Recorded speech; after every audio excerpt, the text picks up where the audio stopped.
What up, everybody? We got Slap, and we got say hello. We got Blackjack right here, and good boy. And I figured I'd clear. I get two questions almost every video. I get where am I from? I am Richmond, Virginia. I am from West End, and I bleed James River water. First of all, the second of all, people ask me, okay, how do I know where the trains go?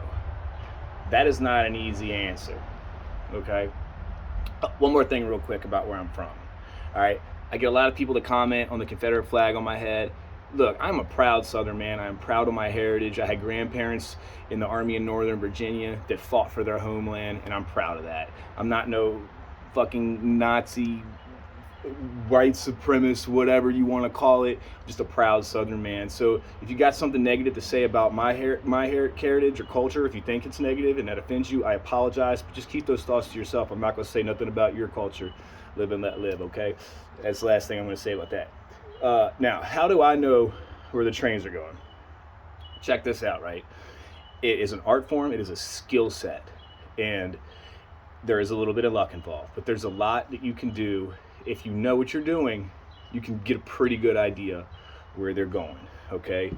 First of all, look at the tracks. Look which directions the tracks face. Now, I know sometimes it'll look like it's going this way and turn up and turn down, and you can also look at what rail company owns the tracks. So if you're trying to take a CSX train line, don't jump on a Norfolk Southern train because it's probably going to go the other way. So you can tell which train company owns which tracks, and you can tell by which train engine is driving them. You can call in numbers on trains and act like you got cargo on the train. Sometimes they'll tell you if you can pull that off.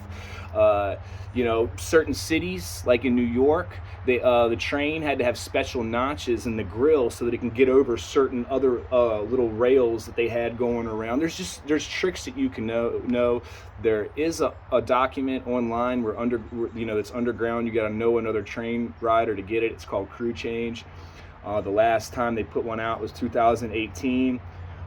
Sometimes I use the Crew Change, sometimes I don't, because people can blow up a spot and then you go there and there's a fence built, like the rail, you know what I mean? So I honestly only use the Crew Change as like kind of if I'm having trouble figuring out a certain yard that's complicated. I normally look at the tracks, figure out which direction I want to go, figure out what company owns the tracks so that I can figure out what train goes there. And then that's a lot of this is common sense. So that's number one. Look at the tracks, look at where they go.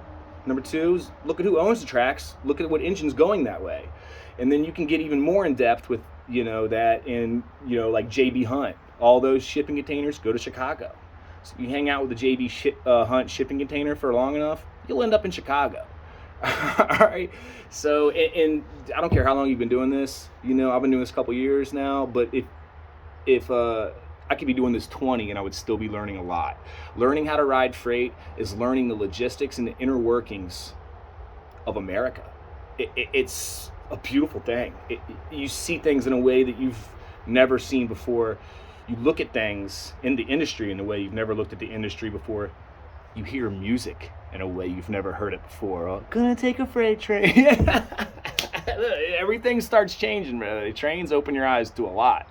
Not to mention the whole lifestyle and culture that comes with it, and jumping off at trains in the middle of the Bronx at 4 a.m. or Birmingham, whatever it is. That's a sketchy city there. Anyway, what I'm getting at, okay, so look at the tracks, look at the who owns the tracks, cargo, lumber's not going to be coming from the middle of fucking the desert. They're going to be shipping lumber to the desert so they can build stuff because there's no trees. A lot of it's common sense. The things that you can learn how to read the stoplights on the main lines. I didn't even know what a main line was. Okay, main line is when you go to a train yard and there's fucking 20, 30, whatever tracks, there's a main line. It's a north and a south line that they use, and they just build the trains on here and then they put them on the main line and go. When I got into this, I had no clue what any of this was. I literally watched some videos from Stove to Hobo on YouTube and went down, got drunk, and started jumping on trains. That's how I learned. I do not recommend doing that. Hey, look, you're going to be in some fucked up situations hiding.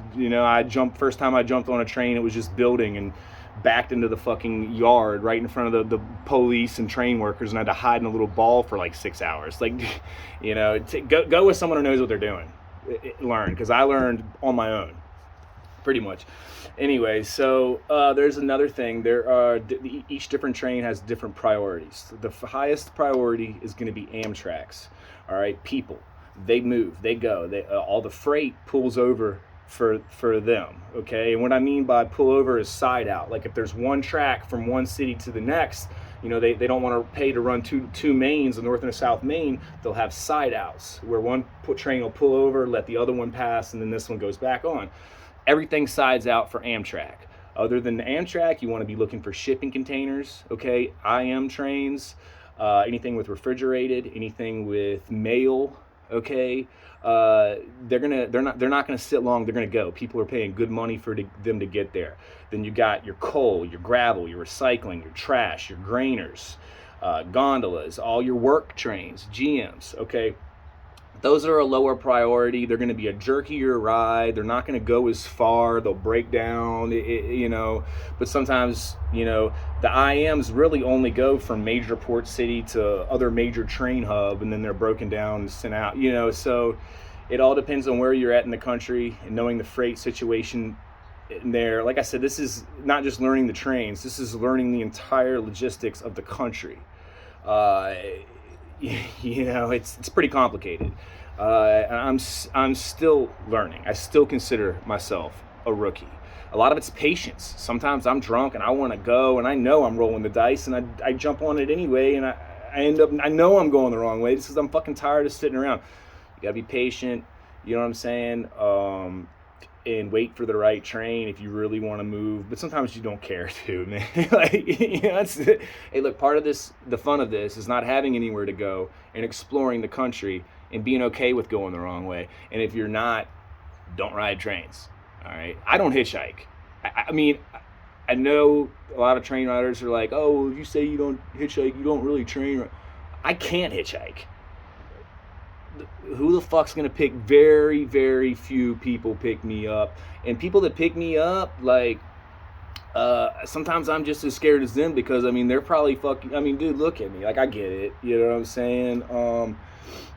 You know, preconceived notions or that. Actually, I just want to ride, and I'm a nice guy. But you know, when you put someone like me in your car, like, you're not in control anymore. I am, and I understand that. That freaks people out. You know, so. You know, I do everything I can to not try to hitchhike and stay where the trains are going. But, yeah, like I said, man, like, there's just so many different tricks to it in figuring out, you know, what priority train to ride, which way directions are, you know, tracks are going. There's underground train documents. You know, the main thing, best thing you can do is download a rail guide, and it'll tell you every company that owns every rail. And, you know, from there, it's all about getting to a major train hub like Roanoke or Chicago or North Platte or Denver, or, you know, because those can get you a long way on the IM trains. You know, like the longest train ride I did was from Denver to Chicago, and it was like, I don't know, like 30 hours. It stopped twice for 5 minutes and once to crew change. Okay, crew change. This is another thing. So they have to change crews every 12 hours. That means they can only go but so far before they have to stop. It'll take about 15, 20 minutes, you know. And that's really the name of the game, is getting on the trains while they're stopped. Because you can get hurt and killed getting on or off while they're moving, period. Now, I've jumped on a moving with Blackjack, holding Blackjack in my teeth before, and climbed up stuff. He's so small and easy to get away with. Anyway, look, I'm approaching the 10-minute mark on this video, and I'm trying to make it to TikTokable, because, you know, my YouTube, it's just doesn't, you got to have longer videos. And anyway, TikTok's my main platform right now, so I'm going to keep this under 10 minutes. But if anybody has any questions, ask me. I will elaborate further on any of this. Like I said, you know, I'm still learning, but I've come a long way, and I'm getting pretty decent at it. So we're just chilling in the squat today. Gonna smoke some weed, drink some liquor, and have fun, getting ready to go back in Virginia, man. I'll holler at all y'all guys. What? Slapping Blackjack out.